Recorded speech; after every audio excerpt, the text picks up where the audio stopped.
আলহামদুলিল্লাহ, প্রিয় দর্শক, আমার সাথে আমার ৩ ছেলে সন্তান আছেন। আপনারা জানেন যে আমার আরেকজন মেয়ে সন্তান আছে, তার নাম হলো আফরা। সে হিফজ সম্পন্ন করেছে এবং আলহামদুলিল্লাহ অ্যারাবিক ল্যাঙ্গুয়েজের কোর্স করছে এবং বাসায় থেকে সে তার যেহেতু এমনি প্যান্ডামিক, যদিও প্যান্ডামিকের আগে থেকে সে বাসা থেকেই তার শিক্ষার যে ধারা সেটি অব্যাহত রেখেছে এবং কোনো প্রতিষ্ঠানে ক্লাস করার জন্য সে এখনো পর্যন্ত যায়নি, বরং বাসা থেকে সবকিছু সারছে। তো আলহামদুলিল্লাহ, আমার সেই সন্তানটি সবচেয়ে বড় আফরা, আর এর পরেই হলো আম্মার, যাকে দেখতে পাচ্ছেন আপনারা আমার বামে। আম্মার সে হিফজ সম্পন্ন করেছে আলহামদুলিল্লাহ এবং সে ক্লাস 8 পরীক্ষার্থী। এবার একই সঙ্গে সে মাদ্রাসায় পড়াশোনা করছে আলহামদুলিল্লাহ। আম্মার এবং আফরার ছোটবেলায় আমার সাথে সৌদি আরবে ছিল এবং তারা যখন তাদের বয়স যখন 5-6 এই সময় তারা সৌদি আরব চলে গেছে এবং 10 বছর আমার সাথে ছিল। দেশে আসার পর তারা আলহামদুলিল্লাহ আমাদের প্রতিষ্ঠিত মাদ্রাসাতে হিফজ সম্পন্ন করেছে, ভাই বোন দুজন।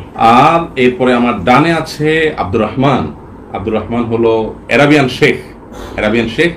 সে মাশাআল্লাহ শেখ আব্দুর রহমান সুদাইস হতে চায়। আপনারা দোয়া করবেন আল্লাহ তাআলা তাকে তার চাইতে আরো অনেক বড় কিছু হওয়ার তৌফিক দান করুন। আর এর পাশাপাশি আব্দুর রহমান পড়ছে, হিফজ শুরু করেছে আলহামদুলিল্লাহ, সামান্য কিছু অংশ করেছে সে।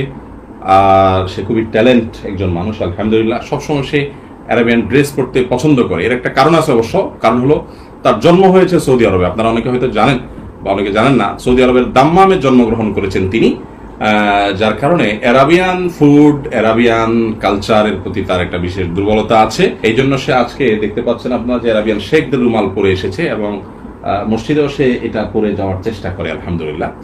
তো যাই হোক, আব্দুর রহমান, তার পাশাপাশি মুসআব, ওই যে সালাম বলো আঙ্কেলদেরকে, বলো আসসালামু আলাইকুম, বলো সালাম বলতে পারো।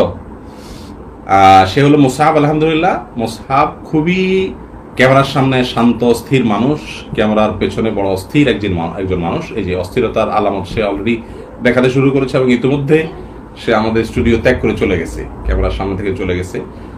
যাই হোক, প্রিয় দর্শক, আমরা তো আমাদেরকে দেখাতে পেরেছি, কিন্তু আপনাদেরকে যদি আমরা দেখতে পেতাম, বিশেষ করে যাদেরকে দেখা শরীয়ত আমাদেরকে অ্যালাউ করেছে, সেসব ভাইদেরকে যদি আমরা দেখতে পারতাম, বোনরা আপনাদের সন্তান, ছোট সন্তানদেরকে যদি আমরা দেখতে পারতাম, তাহলে আমাদের কাছে খুব বেশি ভালো লাগতো।